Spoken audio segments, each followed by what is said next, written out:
Hello, and welcome to Grand Final History.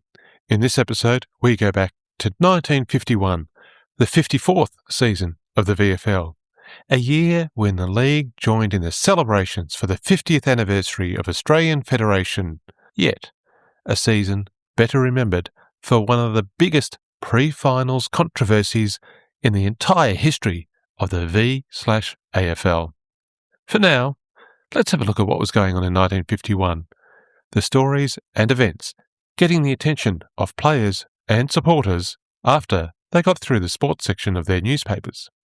Then we'll get on to the pre-season preparation, how the season unfolded, and the drama of the 1951 finals. The Jubilee of Federation and Victoria celebrating its centenary meant that there were parades and events all across the state and the country. 150,000 people thronged to New Year celebrations in Melbourne, with a 100-gun salute at midnight getting everyone's attention. Navy ships visited different ports around the country, and there was even a Commonwealth Jubilee Big Game Fishing Championship, which is one way to celebrate a country's 50th anniversary.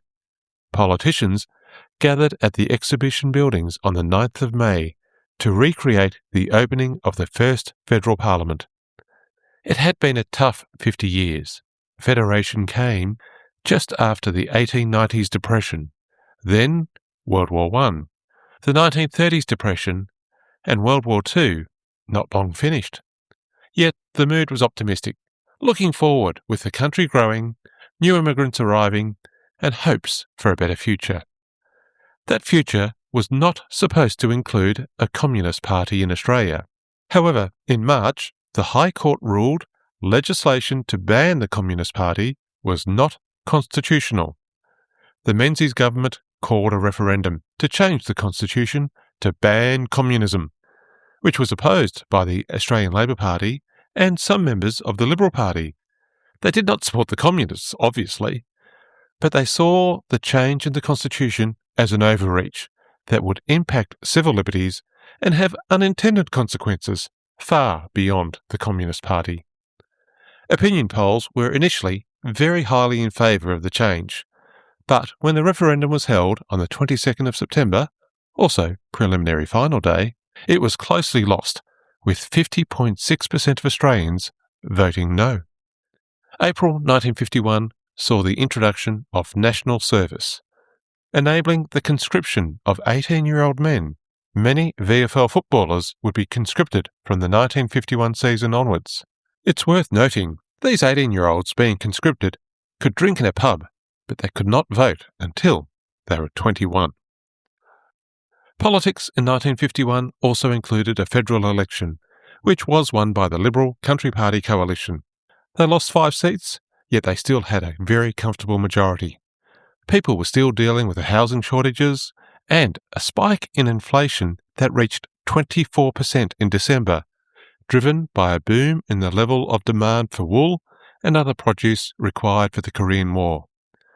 Regardless of the cause, that level of inflation would hurt.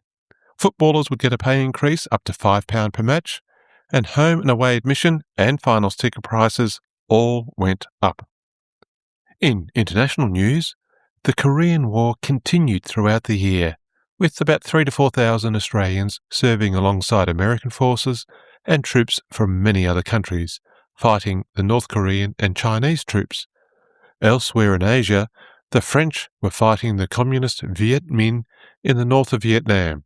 That would not end well for the French.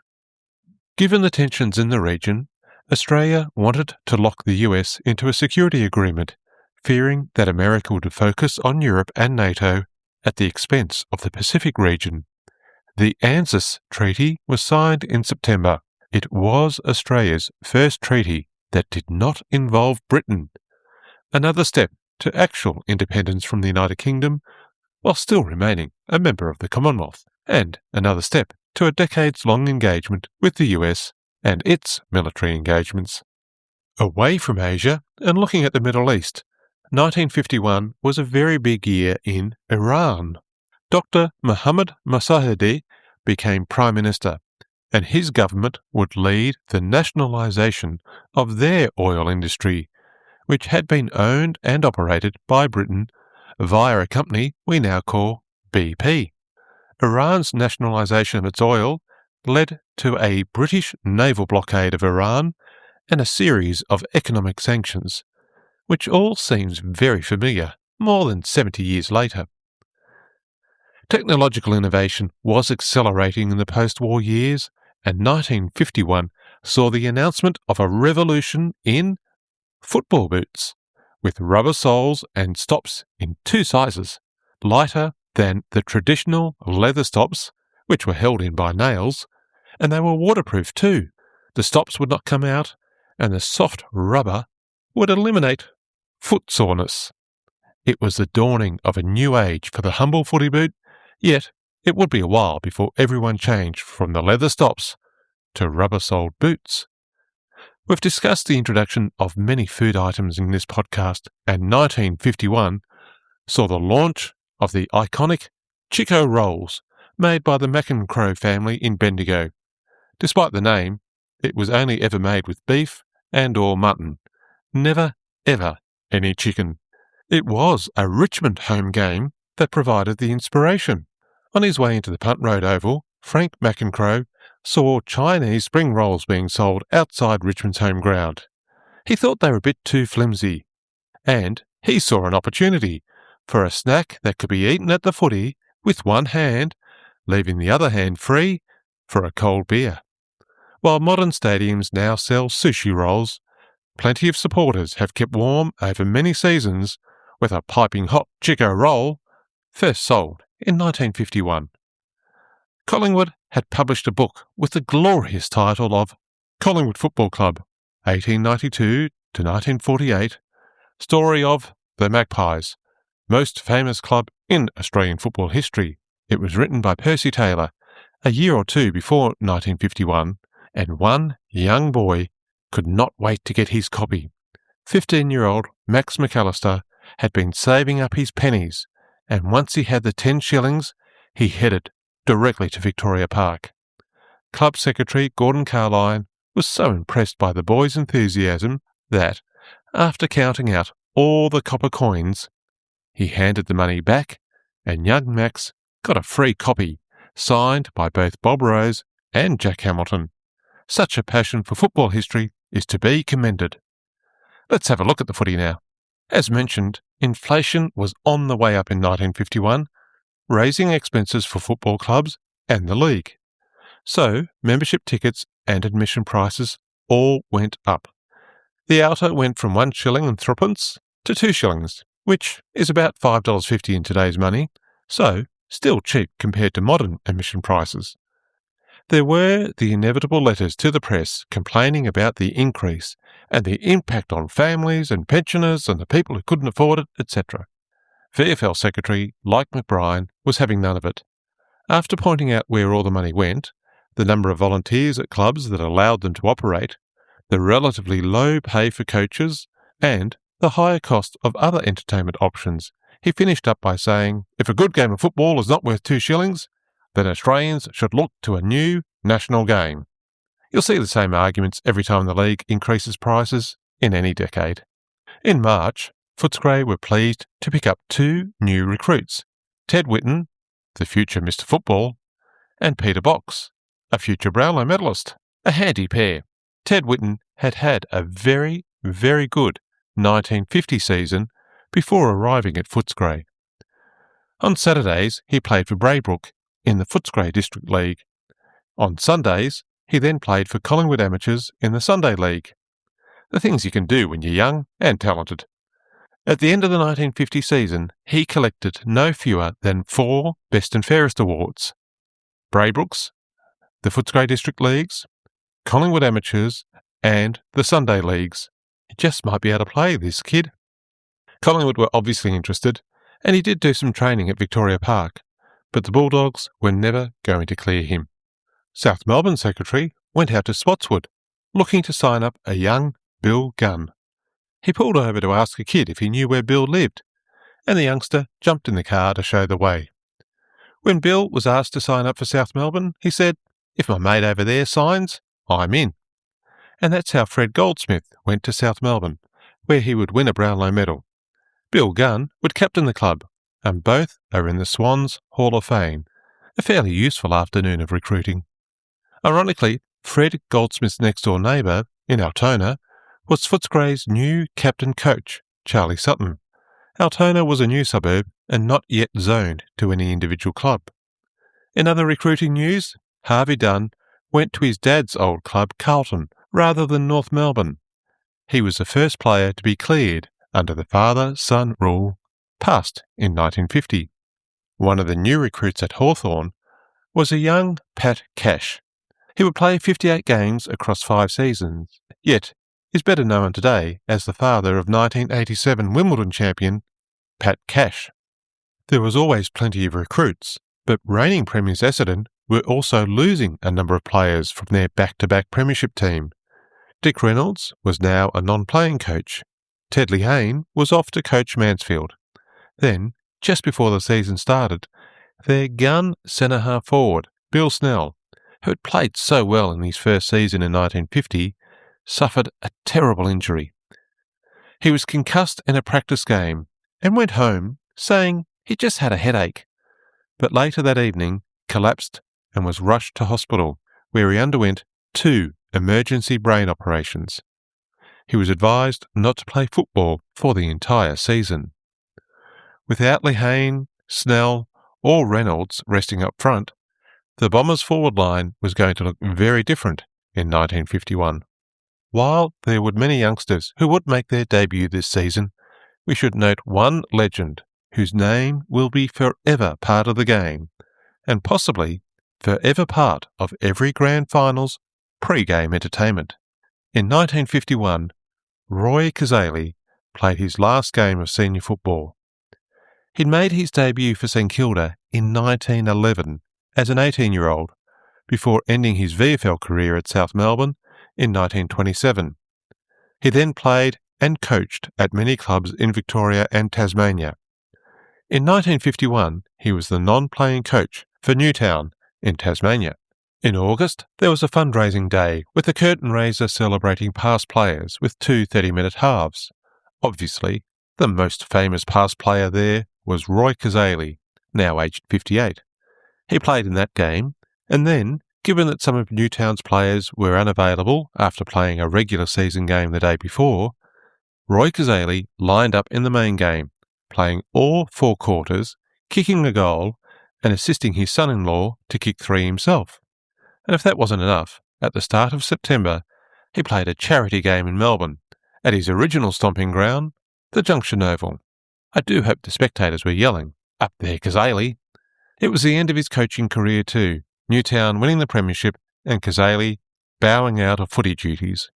Footy was more popular than ever, and there was huge support for all VFL clubs. But there were questions being asked about how the game was being run.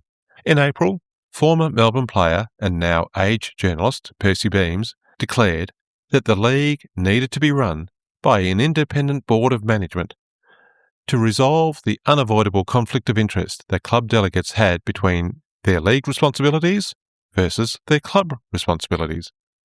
League Secretary Mike McBrien echoed the call for a board of management in May, saying football was now such a huge undertaking that it was rapidly becoming unmanageable.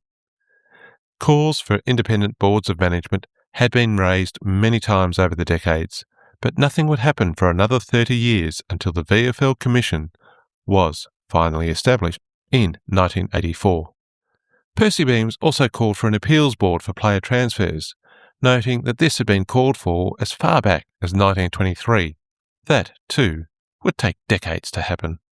Now today, many people still object to changes in the game's traditions, but I think it's interesting to see that the calls for change and modernisation of the game were happening as far back as the early 1950s. Back to 1951, and there are only 2 new coaches this season. Footscray were looking for a new coach when Arthur Oliver retired at the end of 1950. He moved to Tasmania to play for New Norfolk and ended up as senior coach, with perhaps some of the improved pay packet that had originally been offered to Ron Clegg, who South refused to clear. back pocket player Charlie Sutton was appointed captain coach. Recruited from Braybrook in 1942, he was a tough, nuggety footballer who embodied the club's fighting spirit. He played as a rover and as a half-forward, but it was as a back pocket player that he made his name. In 1950, he finished equal third in the Brownlow medal count, and he won the Con Weikart Trophy, as it was then known, as the Bulldogs' best and fairest player. That award is now named in his honour. His aim for the coming season was to mould the Bulldogs into a team of battlers as tenacious as himself. St Kilda advertised their coaching position after the 1950 season, and Fred Froud did not apply. 3 seasons must have been enough for him. The new coach, Fred Green, had played with Essendon from 1939 to 46, with wartime naval service interrupting much of his career. He crossed to St Kilda in 1947. His plan for the new season was to concentrate on physical fitness, believing most matches were won in the last quarter, where fitness counted. He was aiming for the top 4, and he said he would be a mighty happy man if he could bring home the Saints' first premiership. He was serious about fitness and managing injuries, putting his players through 30 minutes of loosening up exercises each night at training before they went onto the ground. Quite a change from old-style VFL training habits. One innovation for 1951 was the McClellan Trophy, which was to be awarded to the club with the most success from their first, reserves and under-19 team. Each club would receive 5 points for a win in the first, 3 for a win in the reserves, and 1 point for a win in the under-19s. The Sporting Life magazine had also been naming Teams of the Year since 1947, but I've forgotten to mention them in previous episodes. It's not yet the official All-Australian side, which began at the 1953 Carnival in Adelaide, but it is the best available option at the time. The 1951 Sporting Life Team of the Year included players from South Australia, Western Australia, the VFL, and John Whelan from the VFA. I'll put a link in the show notes if you're interested. The under-19 competition had been running since 1946, yet 1951 was the first time that all 12 clubs were represented, Collingwood finally joining the party. As in previous years, it was the under-19s providing the curtain raisers to the home and away games, while the reserves played at the same time as the seniors on the opposite ground. The 1951 season opened on Saturday the 21st of April in front of 131,000 supporters across the 6 games. In the match of the day, Essendon's premiership flag was unfurled by State Governor Sir Dallas Brooks at Windy Hill, followed by a ceremony to mark the renaming of the main grandstand in honour of Dick Reynolds. The Bombers then went on a rampage in the third quarter, kicking 9 goals, but then stopped as the Demons came charging back in the last stanza. It was a mighty effort, yet the gap was too large and Essendon held on by just 10 points. If the Demons had kicked a bit straighter than 5 goals 8 in that quarter, they might have got across the line. 1950s runners-up North Melbourne travelled to Victoria Park, knowing that they had won at that hoodoo ground for the first time in 1950, but now the nightmare returned. The Magpies thrashing North Melbourne by 93 points in a completely unexpected result.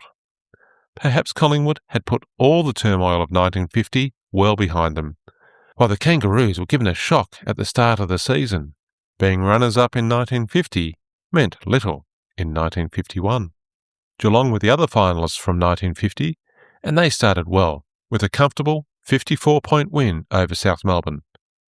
Carlton were too strong for Hawthorn, and Fitzroy easily beat St Kilda, with the closest match of the day at Punt Road, where Richmond's 5-goal last quarter left them just 1 point behind Footscray, who kicked a goal off the ground just moments before the siren blew. This was Ted Whitten's first game. He acquitted himself well against Tigers hard man Mopsy Fraser. Too well, perhaps, for the veteran, who was not happy about this youngster showing him up. Just before three-quarter time, Mopsy took Whitten out with the hardest shirt front that Whitten had ever felt. He flew up in the air and landed, not moving. knocked out cold. The crowd was hushed for a moment before a disturbance down near the goals. Ted's dad had jumped the fence and was trying to wrench the point post out of the ground to take Mopsy down. A policeman suggested he get back into the crowd. It's a true story. Well, at least that's the way Ted told it in his biography.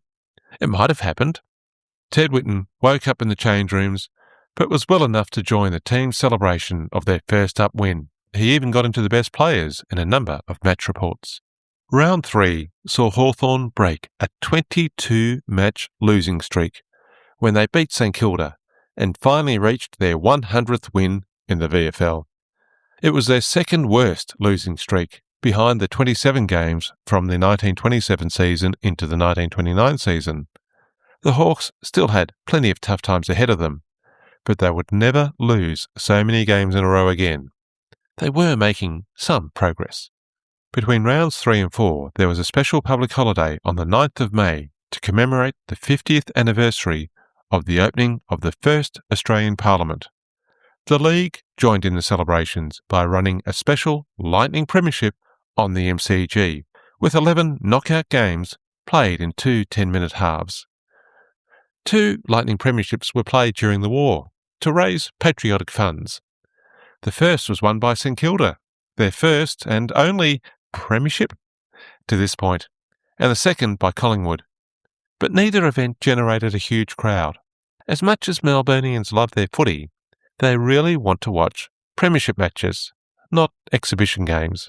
6 captains missed the Lightning Premiership. Clubs used the event to give game time to younger players. 10 years after they had played in the 1941 Lightning Premiership final, it was once again Collingwood and Melbourne who battled it out, with an extra time golden point giving Collingwood the title, just as they had done a decade earlier. 26,000 people did turn up, and £2,000 was raised for the Women's Hospital Appeal.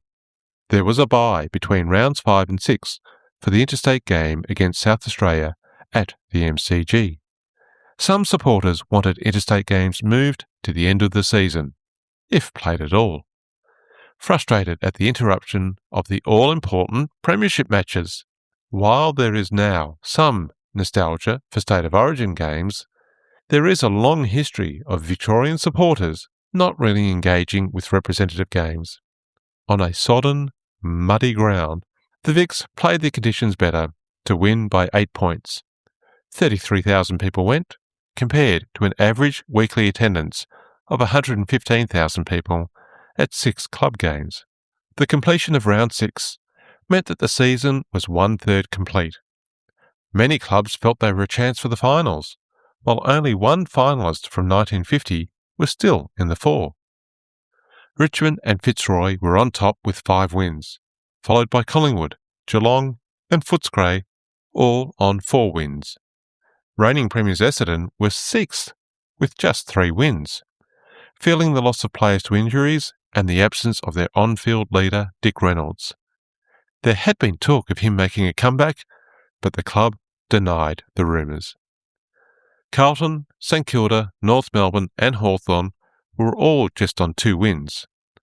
North had played in the 1950 Grand Final, topped the ladder in 1949, but were now just 9th, unable to show the form of the previous 2 seasons.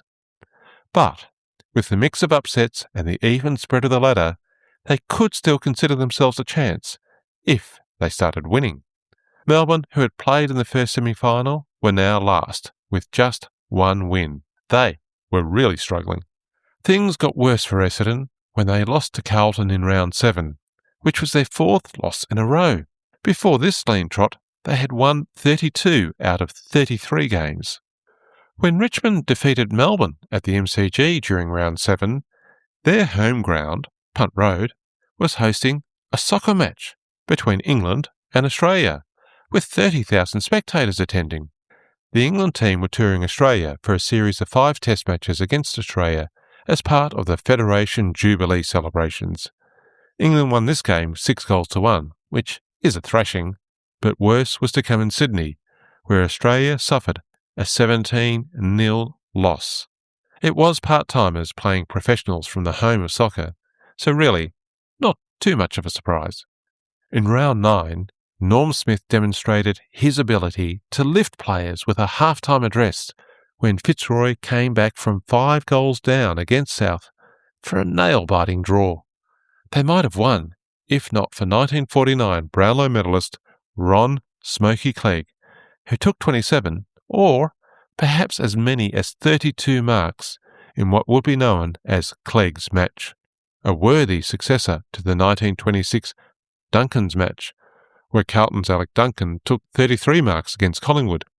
Now, since the introduction of standardised champion data stats for the AFL games, the record for most marks is just 24 by Brian Lake in 2007. So, 33 marks by Ron Clegg and a draw would have been a very memorable game. While Smoky Clegg was dragging down the marks at the Brunswick Street Oval, umpire Harry Beitzel was giving Essendon's John Coleman some harsh but perhaps helpful advice in a game against North at Arden Street. Coleman was paired against North hardman Jock McCorkle, with Jock playing from behind. Each time Coleman took a mark, Jock would belt him in the head. After the 3rd or 4th time, Coleman threw the ball on the ground and snarled at Beitzel, demanding he do something about it.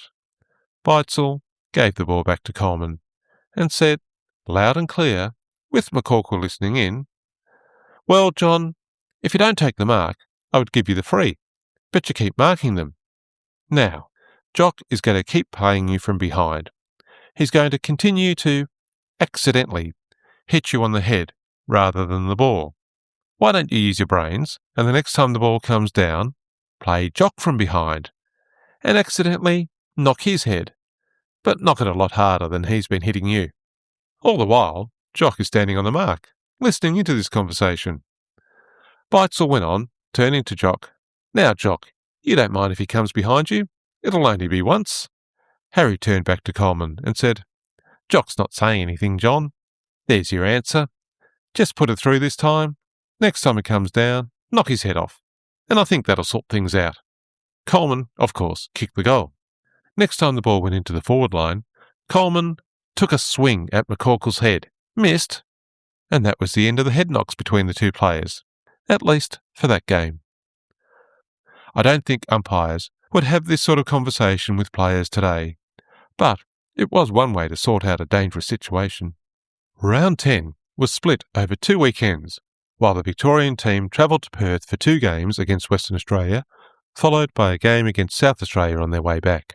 The Vics beat Western Australia easily in the first game on the Saturday. The margin was 43 points, the result clear from early in the game. But it came at a very high price for Collingwood, their captain, Gordon Hocking, breaking his leg in a terrible injury. Doctors said he would never play the game again. However, he did return the following season for just 4 more games to claim his 15th season with the Magpie. A career cut short, justifying the worst fears clubs had when players represented their state. Hawthorn's Kevin Curran took over as captain for the second game in Perth on the Tuesday. The Vics won by 38 points. The team then flew to South Australia for a game on the following Saturday. In a closely fought match, the South Australians prevailed by 1 goal. Perhaps the travel and the 3 games in 8 days taking a toll on the Victorians, or maybe the South Australians were better on the day. Round 12 meant that the season was 2/3 complete, and the ladder was very different to those early weeks of the season. Geelong was clear on top with 10 wins, making a real statement of their improving fortunes. Fitzroy was second, eagerly planning a return to finals, with 8 wins and a draw. Collingwood and Essendon followed on 8 wins, completing the top 4. Essendon had won 5 games in a row since round 7, reversing their early season woes. Carlton and Footscray were 5th and 6th, just 1 game behind on 7 wins, with Richmond dropping down the ladder, sitting on 6 wins. Tiger players, officials and supporters were bemused. After losing the first game of the season, they then won 6 in a row. They were on top of the ladder after round 7, and they then lost the next 5 games in a row. Something was not working. They were not completely out of finals contention, but needing to change their form and hope a few other games went their way. South were 8th on 5 wins and a draw. North were 9th on 5 wins, their finals hopes gone. And Hawthorn were 10th, but 4 wins was a significant improvement for the Glenferrie team. St Kilda were 11th with just 2 wins, and Melbourne were last with just 1 win. Supporters were not happy, and they were venting their disappointment at second-year coach Alan LaFontaine. Coming into round 14, Essendon had recovered from their early season doldrums to be equal second on the ladder, behind Collingwood on percentage. While they were no longer the all-dominant team of 1950, they had won their last 6 games in a row. Now their centre-half forward, Bill Snell, was returning to the team. After that awful pre-season head injury, where he had those 2 brain operations, and all expectations had been that he would be out for the season, or perhaps never play again. However, his recovery had been better than expected, and he had the all-clear to play again. Coleman would be glad of the support down forward. The race for the finals had narrowed to 5 teams on the eve of round 16, with 3 games to play.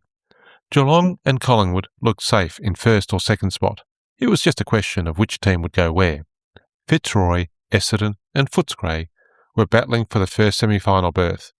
Fitzroy were half a game ahead of Essendon, and Footscray were 5th, a game behind the Bombers. The Bulldogs had a big win over St Kilda, giving their percentage a handy boost. Meanwhile, Essendon hosted ladder leader Geelong in what was expected to be the match of the day, which turned into a thumping win for the Bombers. At Princes Park, a tight second half looked like a last-second loss for Fitzroy when Carlton ruckman Bill Milroy kicked a goal just after the siren, but the umpire had signalled time. So close for the Blues, but no score. It was a draw. Fitzroy second for the season, and it was not good for Fitzroy's finals hope. Essendon was now 3rd, and Fitzroy were 4th, level on points with the Bombers, but with a big percentage gap. Just outside the 4 and a game behind was Footscray. Essendon and Fitzroy had to keep winning to be sure of finals. There were 2 rounds to go, and they were about to play each other in round 17. Footscray held off at improving Hawthorn to get the win they needed, and Essendon led all day for a comfortable win over Fitzroy. The Norm Smith-coached team from the Brunswick Street Oval had been in the 4 every week since the start of the season, but now, with 1 week to go, they sat 5th. They had to beat North, the Bulldogs had to lose against 8th place South Melbourne, and there needed to be some magic happening with the percentage. The Maroons were no longer in control of their own destiny, and it all unravelled in round 18. Footscray won easily, and Fitzroy lost by 20 points to North Melbourne. Yet another season without a finals appearance. This time, more frustrating than most. Essendon was playing Carlton in round 18.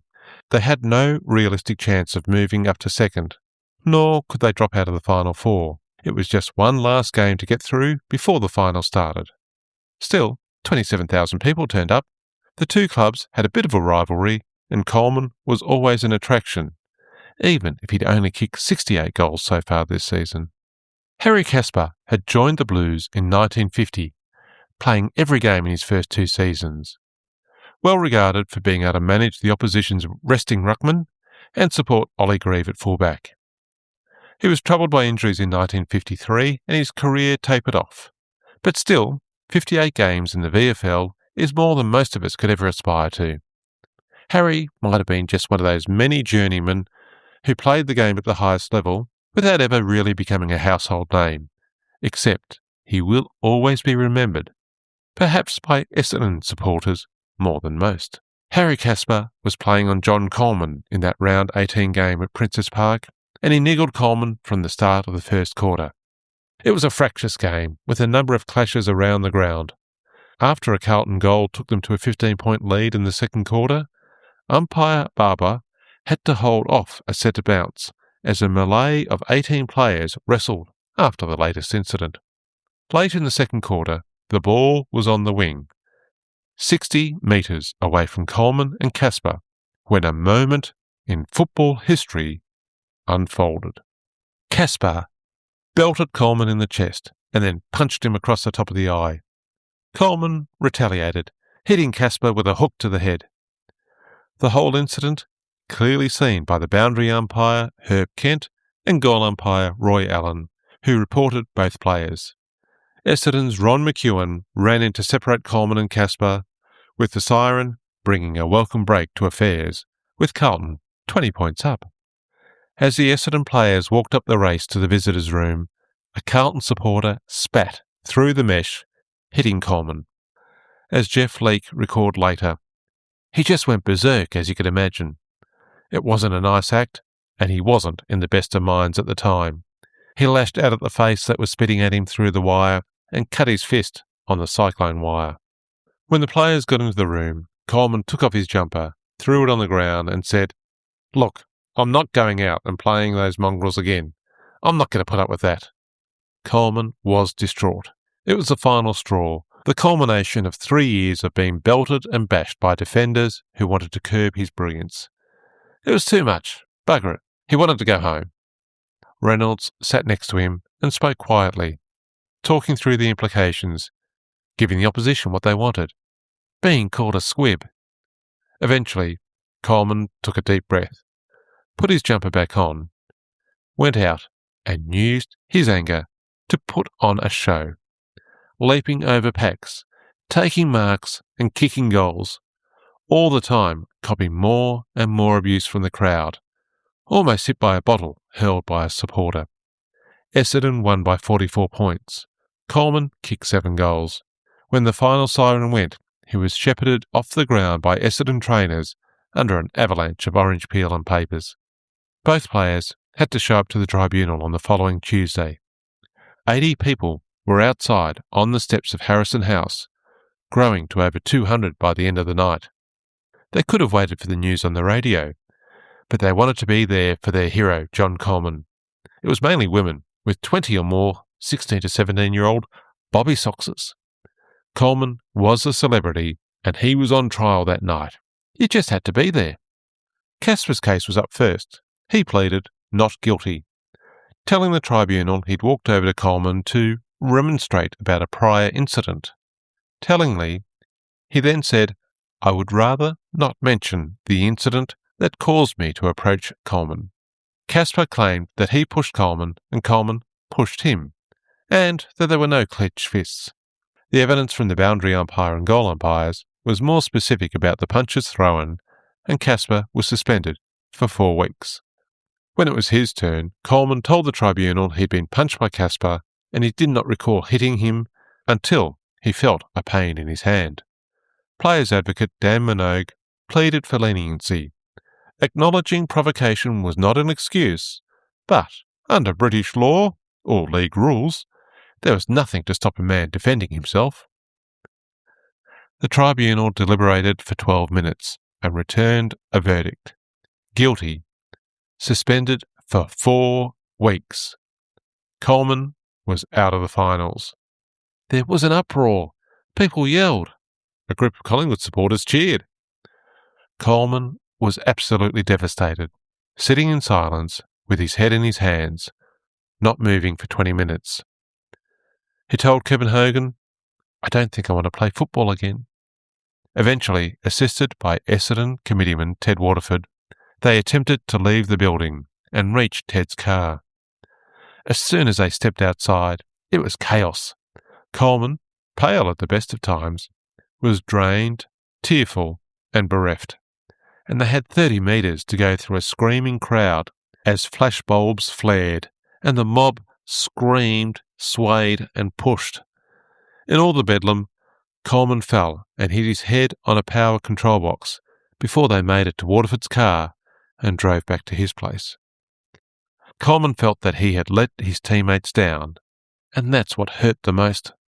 Meanwhile, in the main Geelong cinema, while the Western movie, Branded, was showing, the audience burst into cheers and applause and whistles when the projectionist superimposed the breaking news about Coleman's suspension over the top of Alan Ladd's gunfighting Technicolor action. With Coleman out of the finals, Geelong's premiership chances were looking even better.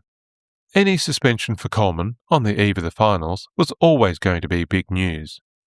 What made it an even bigger story was the length of the suspension.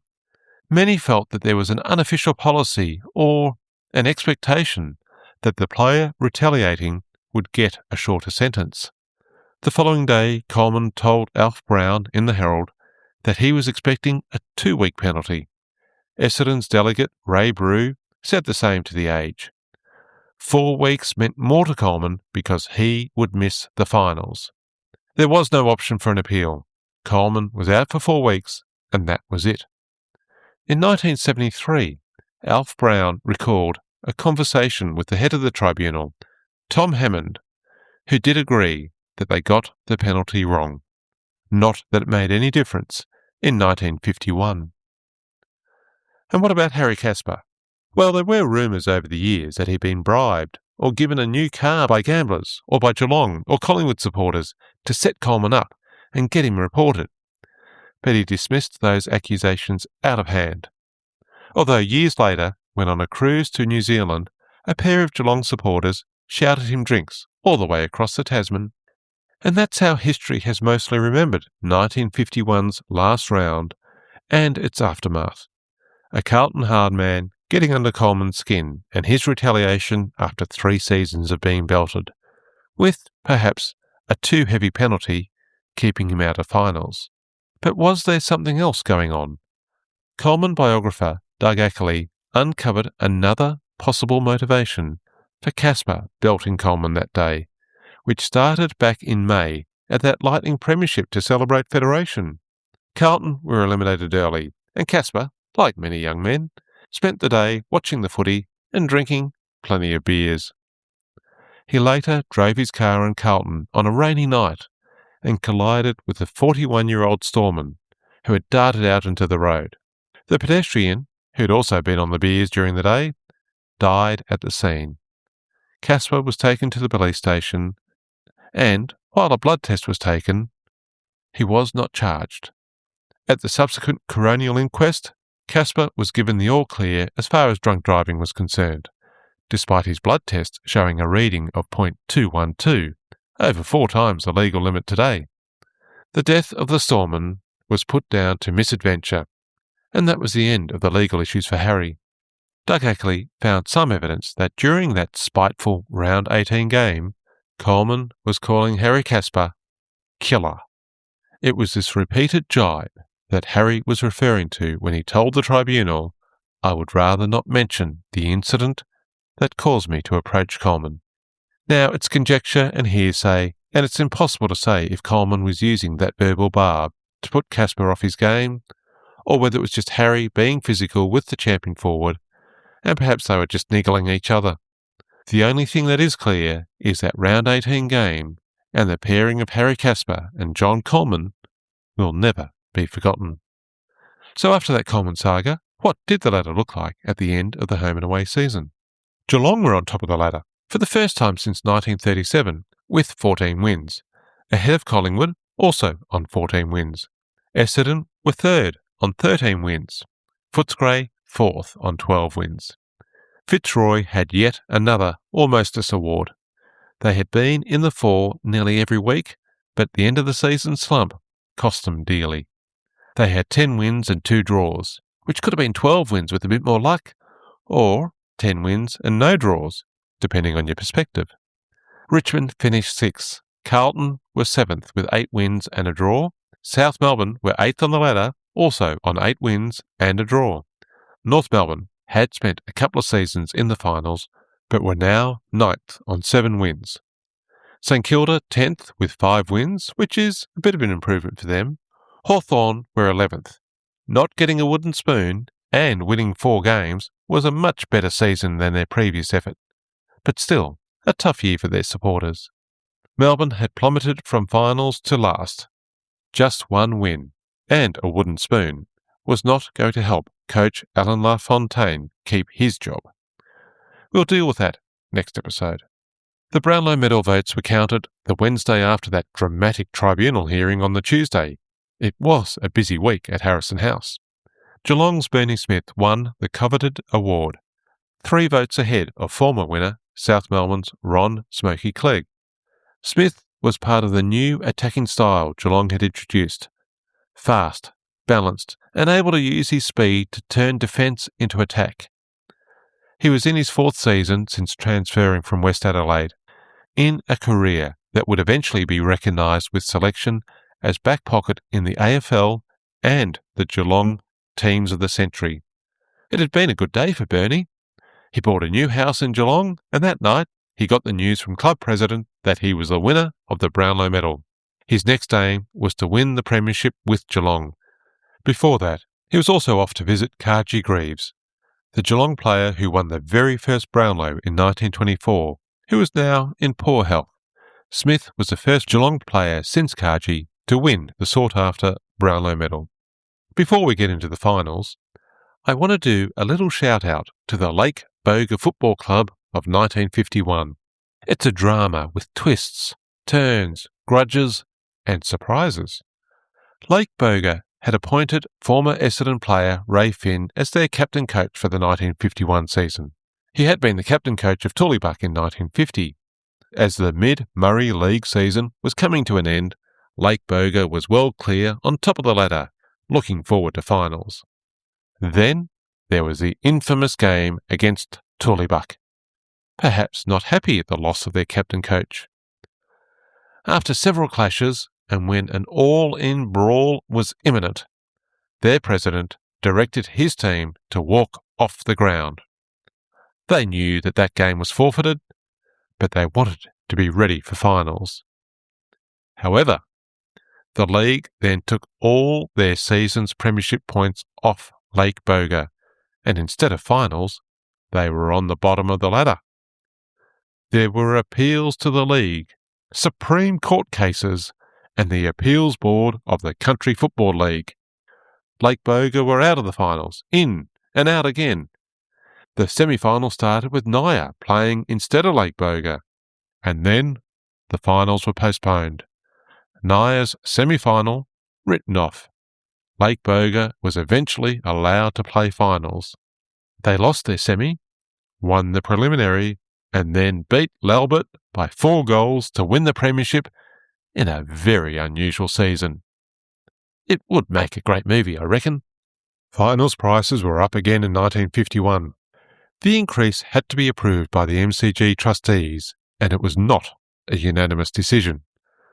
The leader of the Labor Party, John Cain Sr., was a trustee, and he was opposed and called for a government examination of the league's finances and justification for the increase. In a few more decades, the league would be battling with Mr. Cain's son, who became state premier, and he was vehemently opposed to the league's plan to move the grand final to Waverley. That's for a future episode. And in 1951, this John Cain could not stop the VFL getting their way. Essendon had been campaigning for wives, mothers or girlfriends to get reserved seats for finals. They had been getting general admittance tickets, but that meant that they had to leave home at about 9 a.m. to get a decent seat in the MCG outer.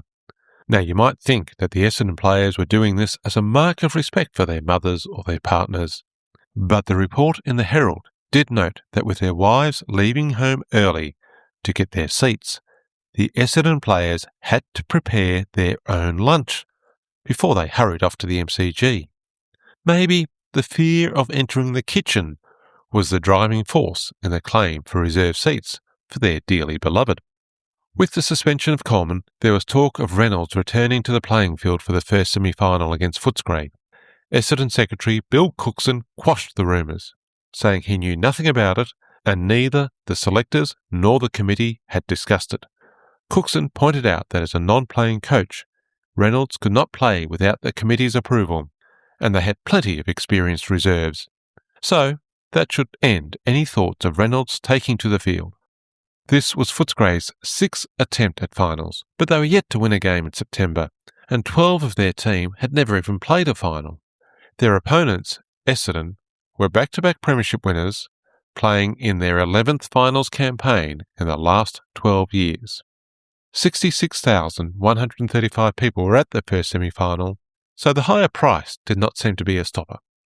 One person who had trouble getting to the game was Footscray's recruit, Ted Whitten. He'd been called up for national service and reported to Puckapunyal on August 13. Despite repeated requests and the best efforts of Footscray officials using every contact and favour they had, Whitten was told he would not be given leave to play. At the last moment, he was told to report to the unit commander and was handed a telegram which read, Corporal Whitten was to be granted leave from Friday night, signed by the Prime Minister, Bob Menzies, who may have been a Carlton supporter, but he also liked his footy. The Bulldogs had 3 goals on the board before the Bombers scored. Footscray looked the stronger team, taking a 15-point lead into half-time. The Bombers' forward line was struggling without Coleman, and it was their defence that had kept them in the game so far. The second half was then dominated by Essendon, who did enough to win, but they did not impress in what seemed a fairly ordinary game of football. The Bulldogs' burst of energy that got them 7 goals just shortly after the start of the second quarter seemed to just peter out. They only kicked 1 more goal late in the last quarter, and although the margin was never very much, they just did not look like taking the lead back from Essendon. The Bombers had won by 8 points. They were in the preliminary final, without giving their supporters much to be confident about. Footscray had completed their 6th finals campaign, and they were still yet to get a win. The second semi-final was between Geelong and Collingwood, with 73,785 at the game. Collingwood were favoured by many to win. They'd beaten the Cats twice this season, although Jack Dyer and Percy Beam's preview suggested that the larger MCG would suit the Cats' faster game. How right they were. Collingwood started well and were 4 goals up at quarter time. Magpies supporters were discussing their options for grand final tickets. Then the Cats changed the script. Geelong played perfect, fast football, leaving Collingwood looking slow and clumsy. What Geelong could do with 1 kick, Collingwood needed 2. Fred Flanagan dominated at centre half forward, and his kicks to full forward George Gonanon were a delight for everyone but Collingwood defenders and supporters. In the last 3 quarters, Geelong kicked 20 goals 17 to Collingwood's dismal 4 goals 7. It was an 82-point victory in a very one-sided game. George Gonanon kicked a record 11 goals on Collingwood fullback Jack Hamilton. Shaking hands at the end of the match, Gonanon told Hamilton, "You were lucky today, Jack." Hamilton asked in surprise, "Why's that?" Gonanon said, "I had to play in a pair of borrowed boots." Hamilton later said that if Gonanon was playing on anyone else, he would have kicked much more than 11 goals. As some supporters had predicted 12 months earlier when they lost the preliminary final, they were now in the 1951 grand final. Collingwood had to take on Essendon in the preliminary.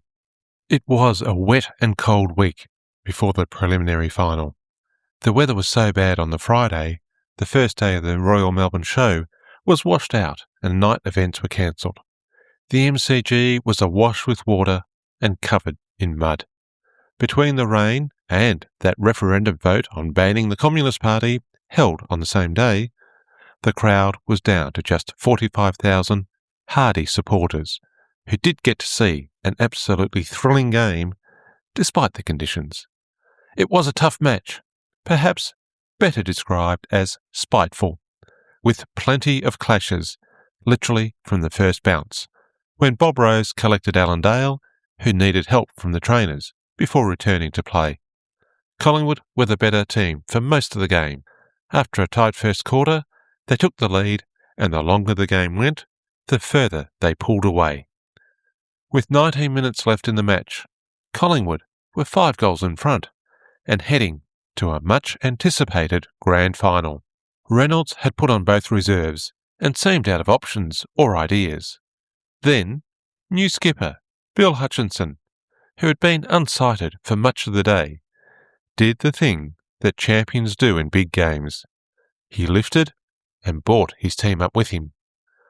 Running out of the centre, he weaved past defenders that had previously been tackling him. He scored Essendon's 6th goal. A bit later, a pass from Hutchinson to McDonald resulted in another goal. While some Essendon supporters had already left by this point, now everyone else decided to stay. Collingwood lost Lou Richards at the 18th minute mark when he was knocked out, and shortly after, Bob Rose, who had been a dynamo in the centre, went down with a bad cramp. Essendon were now moving with more confidence, making the play rather than chasing. With 10 minutes to go, Lance Mann kicked a goal for the Bombers and the difference was less than 2 straight kicks. At the 23-minute mark, Bob Syme picked up the ball near the point post and goaled.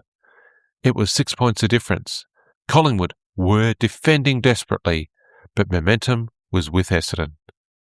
Jack Jones had been one of the key players in the Bombers' post-war dominance, but now he was struggling with a badly corked thigh. If the interchange rule had been available, he would have been off the ground. But leaving the game now would mean only 17 players on the field. Reynolds moved into centre-half forward, so he wouldn't have to run so much, which might be news to most centre-half forwards. Anyway, time on was ticking away and Essendon were 5 points down. Then there was a ball up in the goal square and Jones grabbed the ball and on his corked right leg he kicked the goal to put them in front. That wasn't the end of the game though. In a rush into their forward line, Collingwood's Harvey Stevens had a shot from 50 yards out and missed. The siren went moments later, and the Bombers had snatched a 2-point win from the jaws of defeat in an amazing fourth quarter comeback. They were in their 7th grand final in a row since 1946. Collingwood had some thinking to do over summer. In the post-World War II era, they had played 10 finals and lost 9 times with 1 draw. Perhaps things would change with Fons Kine now in charge, but it was a disappointing result for a club that had so much success prior to the war.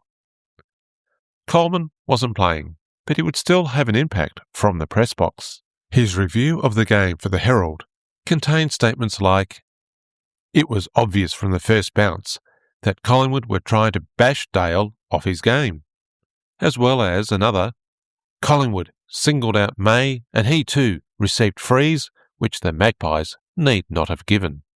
Collingwood Secretary Gordon Carline wrote to all 3 Melbourne daily papers, noting that Collingwood players and the committee resented such unfair criticism. An apology was asked for, but did not come. Geelong and Essendon would compete in 1951's VFL Grand Final. Geelong's captain was Fred Flanagan, who had served in World War II before he got a job or even played senior footy. Fred's nickname was Troubles, as he always seemed to be terribly worried about something, but there were no worries about his football ability. He won Geelong's Best and Fairest in 1949 and finished second in the Brownlow in 1950, and he was selected for the Victorian team every year in his first 8 seasons. He'd been voted as captain of the club by his teammates at the start of the season and was now leading them into the biggest game that they had ever played. Essendon's captain was veteran Bill Hutchinson. He'd debuted as a skinny 19-year-old in 1942, and this would be his 188th game. He'd been the perfect on-field partner for Reynolds, and now that the coach was on the other side of the boundary, Bill took over the on-field leadership. He was an inspirational player, with pace, accurate kicking, stamina, and that magical ability to read the play that separates the very best in the game. He was an outstanding rover who had helped Essendon win countless games, and even on his rare days off, he could still deliver late in the game to help get his team over the line. He would eventually play 290 games, retiring in 1957, and was elevated to the Australian Football Hall of Fame legend status in 2003, joining both Coleman and Reynolds. Geelong's coach was the former Premiership captain coach Reg Hickey. He had led Geelong to their 3rd flag in 1937 and then been appointed as a non-playing coach in 1949. The club made the preliminary final in 1950 and now they were in the grand final. Hickey was a disciplinarian, not afraid to give a player a punch in the guts to remind them to get fitter. However, he supported his men too. He had a theory that a player had to play 3 bad games in a row before getting dropped, which gave his men confidence in their position. Hickey drove a revolution in the game, with a focus on speed and attack. As Lou Richards noted, Geelong turned the half-back line into the first line of attack, rather than the first line of defence. Assisting Hickey was Len Metherell, who provided tactical insights that might move the game in Geelong's favour. Hickey's preview of the day in the newspapers was, "Given a good day, we will win." Essendon's coach was Dick Reynolds, moving from captain coach to non-playing coach this year. He was still inspiring his players as he had for so many years. It had not been an easy season, but he had shepherded an injury-struck team through a challenging time to yet another grand final. The umpire was Harvey Jamieson, making his grand final debut in 1951, interrupting the run of Jack McMurray Jr., who had officiated the last 4 grand finals. We will see him again. Harvey had grown up in Fitzroy, played some footy with Northcote in the VFA, and was a successful professional runner. But when times were tight, the money from umpiring was appealing. He umpired his first VFL game in 1943 and did his first semi-final in 1950.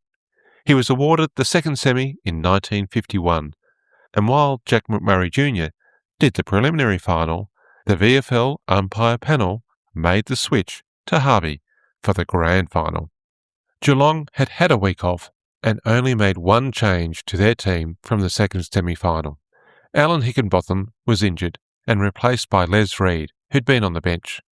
Higginbotham had played only 4 games this season and a couple in 1950, and that was the end of his VFL career. This would be Les Reed's 4th game. The Cats were a confident team, even though they were going into the grand final with 6 players who had made their debut in 1951.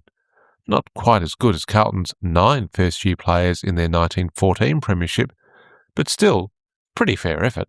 Loy Stewart, who was picked in the back pocket after making his debut in round 1, recalled that Bernie Smith, the Brownlow medalist with 4 seasons at Geelong, came up to him on selection night saying, "When I get the ball, I'll look for you." Leo Turner, who'd been in the team for 5 seasons, joined in the conversation, saying, "When you get the ball, look for me and we'll get it up to Bobby Davis."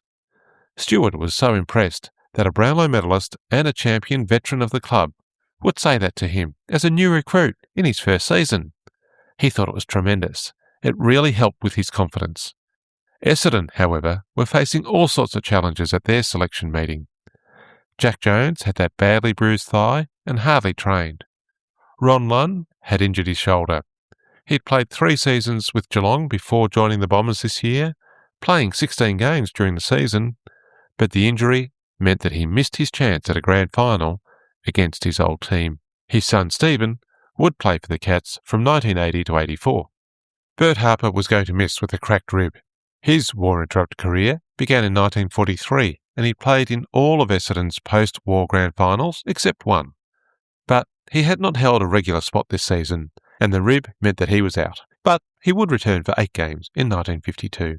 With the 2 wings now vacant, Chris Lambert and Lance Mann, who'd both been on the bench in the preliminary final, each took a wing. Jack Clark and Fred Payne were then brought into the team on the bench. It would be Clark's 5th game of his career that would extend until 1967 and 263 games. Payne had played most of the season but missed the earlier finals with an injured knee, which finally had come good in time for the big game. Geelong closed down early on grand final day. Shops were shut, factories down tools, and the wharves finished work at midnight Friday. It seemed the only people heading into work on Saturday morning were the unhappy bank staff. The banks had applied for permission to close on this special occasion, but they were legally mandated to be open from 9:30 to 10:30 a.m. When the banks shut their doors, some staff would be racing to the station or up the Geelong Road traffic jam to join 20,000 Cats supporters heading to the MCG. 85,795 were in the ground when the gates were closed. As in previous years, there were many outside the ground still waiting to get in. An estimated 8,000 missed out, with some willing to battle against truncheon-wielding police to break through the locked doors. The police eventually prevailed, but some managed to sneak in. People were sitting on the ground surrounding the boundary line from early on in the reserves game.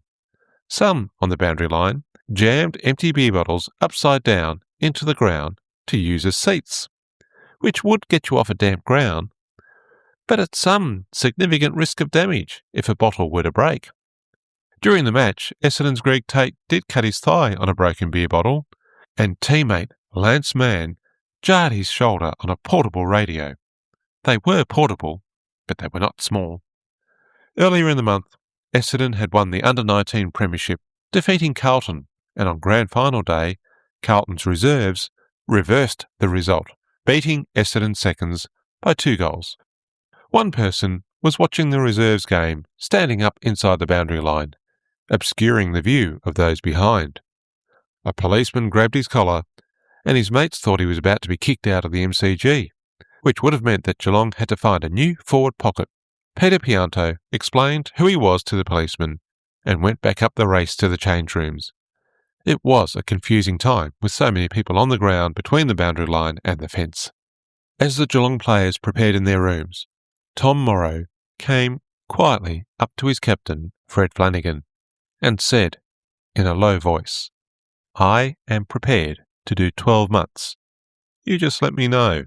Flanagan stopped for a moment, saw how serious Morrow was, how far he was willing to go for Geelong, and he said, "Well, I hope it doesn't come to that," and went back to his warm-up routine. In the Essendon rooms, there was much more drama. Ruckman John Gill had gone into hospital on Friday with appendicitis. Fred Payne went into the forward pocket, but who would take his spot on the bench? The Essendon reserves were due to play the curtain raiser. In one of the biggest grand final selection shocks, Dick Reynolds pulled out his number 3 jumper, and the paperwork was submitted to the league just before noon on grand final day to register Reynolds once more as a player. He had been retired for a year and just played 2 games in that time. One, a demonstration game with Essendon in Tasmania during the bye round, and a charity fundraising game at the start of September. He may have led training all season, but it was not the ideal preparation. There had been precedents. Melbourne famously recalled Jack Mueller for the 1948 preliminary final and the 2 grand finals that year. Essendon had recalled Jack Casson in the 1947 grand final, but both of those players had been captain coaches of their reserves team. While not the same as playing in the seniors, still much better match preparation than a couple of exhibition games. The selectors felt that the inclusion of Reynolds, the club's talisman, would inspire the team. Others were not so sure. Tetley Hayne and Brian Gilmore, who both played in the reserves grand final that day and both been options for the senior team, were later interviewed by Dan Eddy, and they both felt it was the wrong call for the team. Both of them identified the lack of match practice as a critical issue when selecting for a grand final. Well, it certainly had everyone talking in the Essendon rooms before the game. The first time most people knew about it was when the players ran onto the ground with Reynolds wearing that famous number 3. It was the first time it had appeared on the field since the 1947 grand final, and that generated even more buzz around the ground. Geelong's captain Fred Flanagan won the toss and chose to kick with the wind to the punt road end. Bill Hutchinson led his players to their places while Reynolds went to the bench.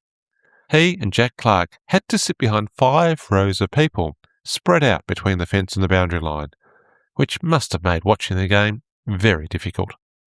As the players took their positions, Jack Jones came up to Geelong's Bill Warner, playing in just his 13th game, and said, "Don't get in my bloody way."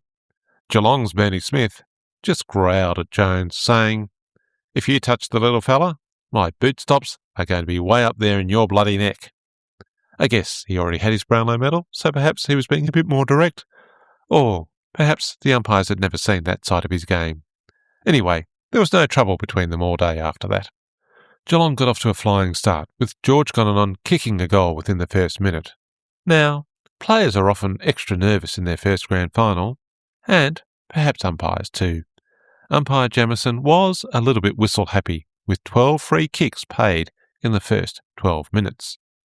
Geelong were dominating early on, but they kicked 6 straight behinds, which may have been due to the nerves, but was absolutely making some supporters worry, especially when the Dons captain, Bill Hutchinson, goaled from one of their very rare forward moves. Late in the quarter, the Cats added a couple more goals to better reflect their dominance on the field. When the siren went, they were looking good.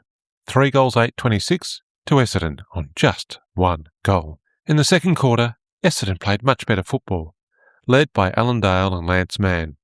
Bob Sine kicked their second goal from the goal square, booting the ball so high it landed on the roof of the southern stand. Slowly, it rolled back, but then got stuck in the gutter. The game was held up while a spare ball was sent out. Another cost to the VFL. The Bombers' valuable accurate kicking and their strong defence meant that they took the lead at the end of the second quarter. 6 goals 2-38 to Geelong, 4 goals 10-34. At half-time, Reg Hickey gave his team some straight talking. No yelling or screaming, but very clear instructions and a focus on getting a minimum number of goals in the vital third quarter with the wind.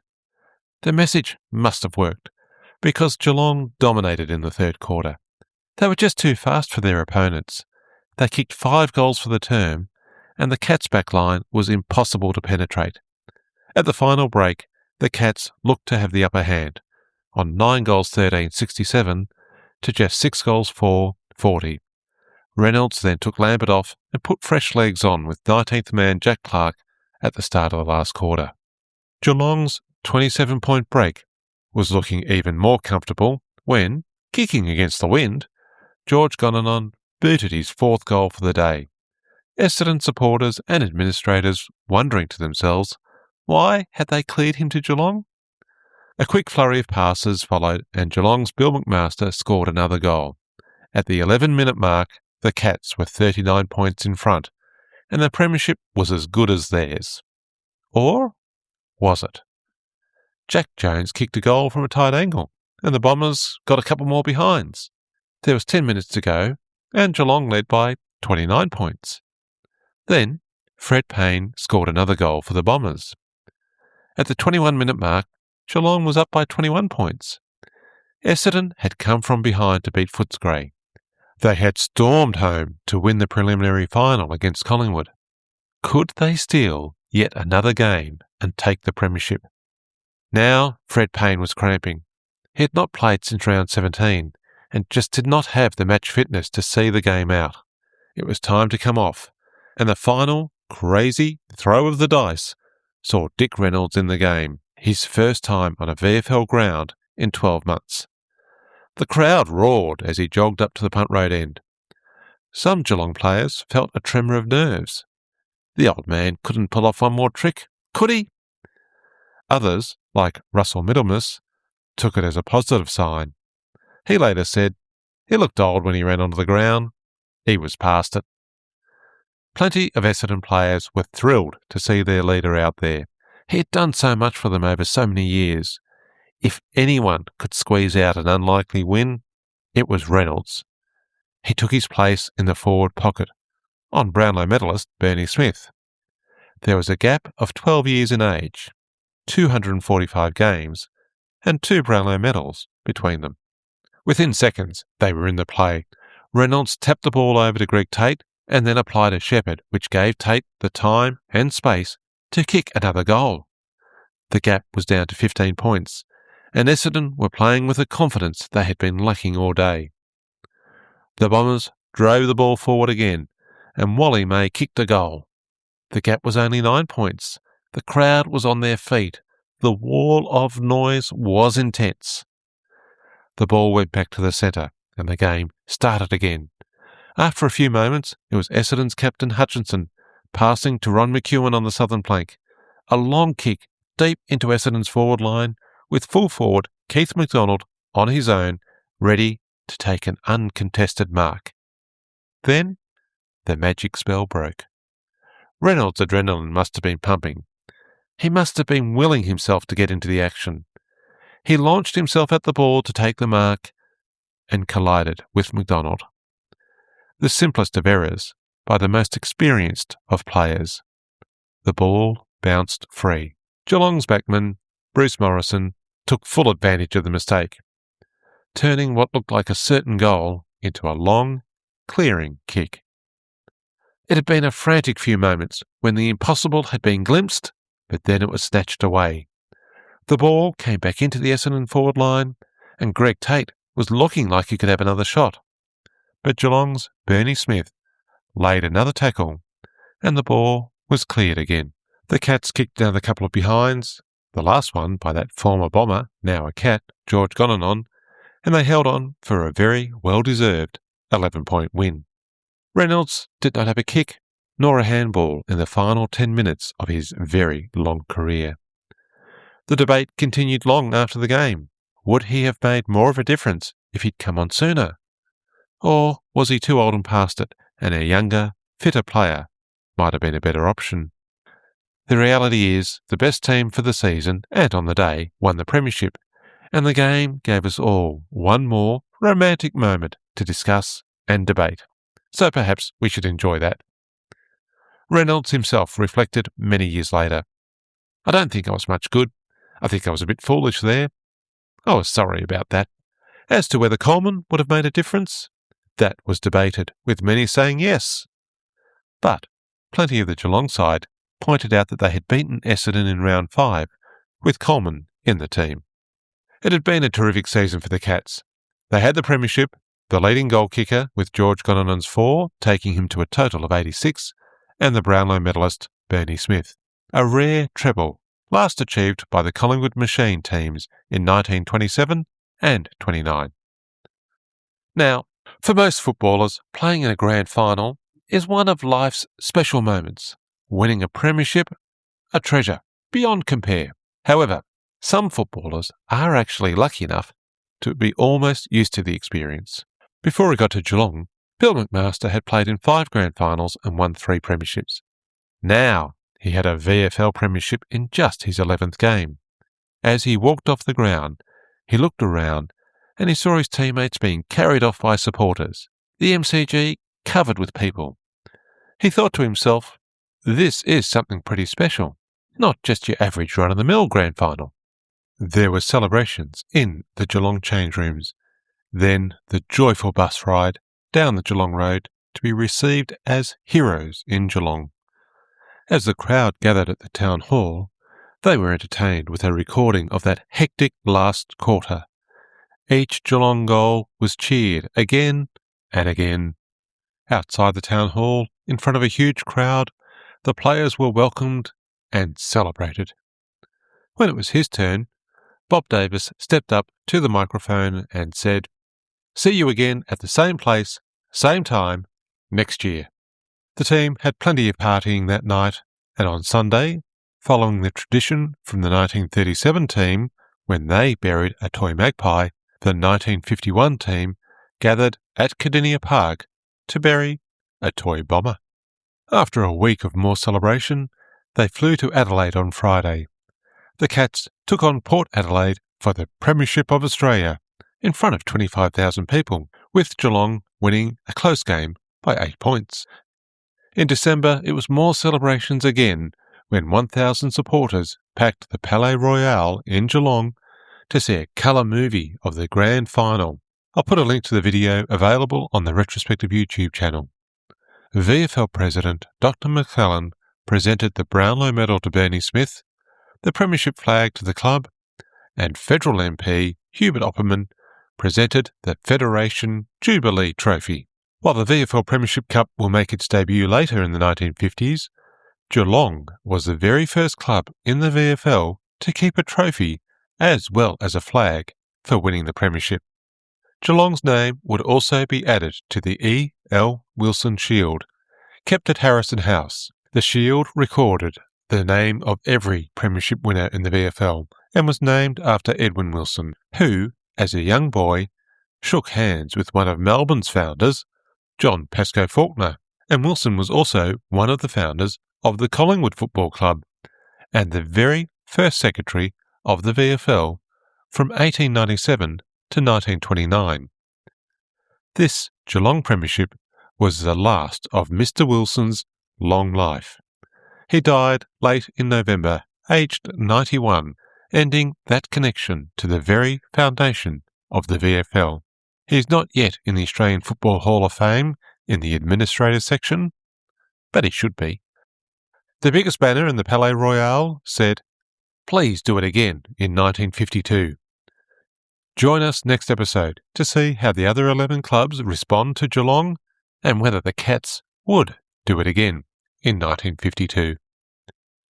If you've enjoyed Grand Final history, please leave a review and rate us wherever you get your podcasts from. The more goals we kick, the easier it is for others to find us on the podcast.